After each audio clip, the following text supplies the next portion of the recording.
Good morning. Thank you for your time. Today we're going to tackle a critical topic, a potential evolution in how we manage our sovereign capital. The core question is this: do regulated digital assets have a place in our primary mission, which, as we all know, is the long-term preservation of our nation's wealth? So let's dive right in. Okay, so here's our roadmap for this discussion. We're going to start by reaffirming our core mission, our sovereign mandate. From there, we'll look at the new pressures in the market and why our old tools might be feeling the strain. Then, we'll introduce this new instrument, using the Luxembourg Fund as a real-world case study. We'll get into the weeds on how we model the risk, and finally, we'll put it head-to-head with gold to see how it stacks up. It's a logical path from where we are to where we could be going. So Section 1, the sovereign mandate. Let's start right at the bedrock of our mission. It all comes down to one thing, doesn't it? Intergenerational capital preservation. This is our North Star. Now, this guiding principle, preserving capital for generations to come, has always forced us to be conservative. And rightly so. It means we have to value stability and predictability far more than any speculative short-term gain. And historically, this meant that we and every fund like us built portfolios designed for one thing: safety first. We anchored everything in the most stable assets we could find. And this chart, this is a perfect picture of that traditional model.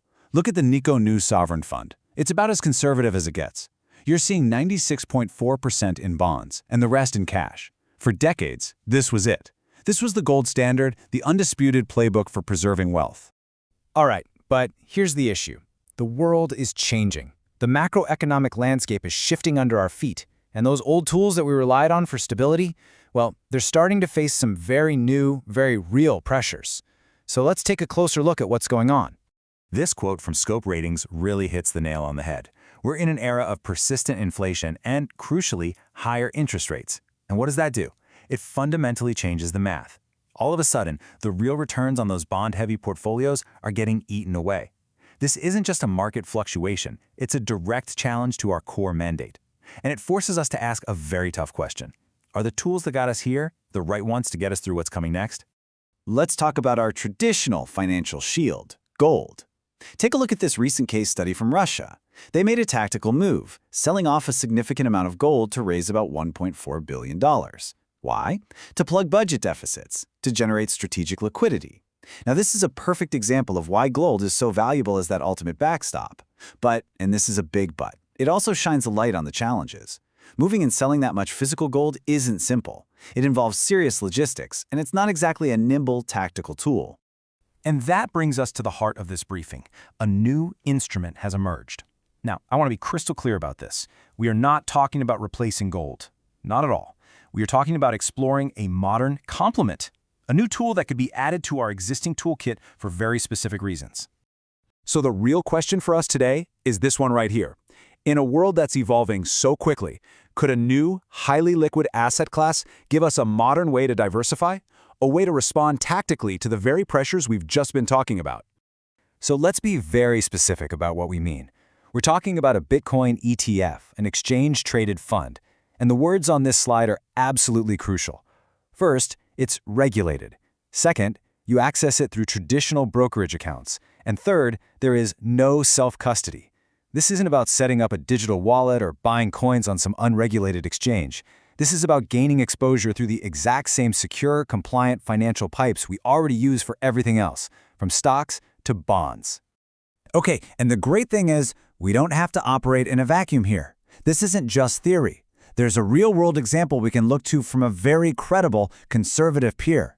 Luxembourg's Sovereign Wealth Fund, the FSIL. Let's break down their prudent playbook. So what did they do? They started small, very small, just a 1% allocation. That's it. This wasn't some huge radical bet on the future. It was a careful, deliberate, and I'd even say experimental first step. It was all about gaining a little exposure while keeping the risk tightly controlled. And to put that 1% in context, out of their total portfolio, it came out to roughly $8 million US. Now, for a sovereign fund of their size, that's a very manageable, almost pilot-sized allocation. It really drives home just how cautious and incremental they were being. And here's what their portfolio looks like now. You can see how that tiny 1% sliver fits in. Remember that Nico Fund chart from earlier? The one that was 96% bonds? Compare it to this. Luxembourg is still overwhelmingly in traditional assets. Bonds and equities make up 97% of the pie. They've just introduced a tiny tactical diversifier, and as their director pointed out, this move was all about striking a balance, balancing that potential for long-term growth with their absolute core mission of preserving capital. Right. Now for the big question, the one I'm sure is on everyone's mind: volatility. How do we even begin to de-risk something so new? Well, the answer isn't to guess or to hope. The answer is to apply a rigorous, systematic, data-driven analysis. The fact is, managing new kinds of volatility requires a new kind of toolkit. Yes, the asset itself is volatile. There's no denying that.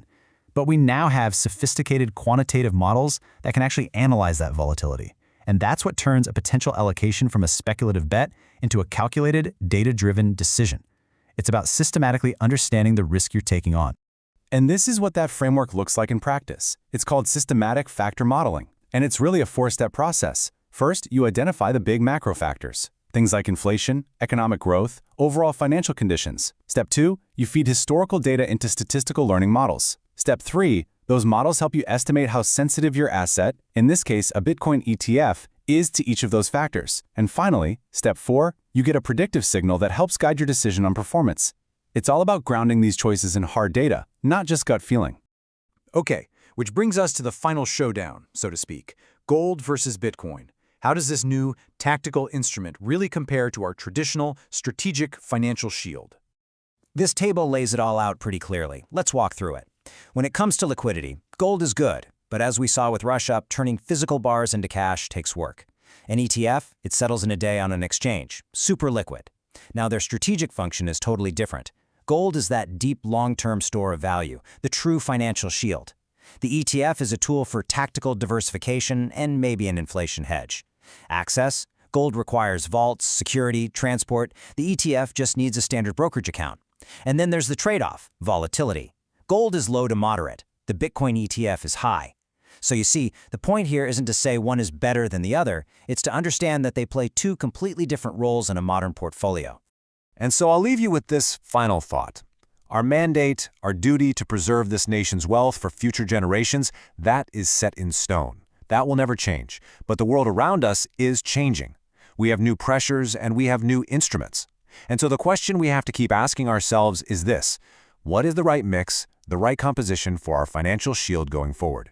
How do we ensure it's just as strong for the next generation as it was for the last? Thank you.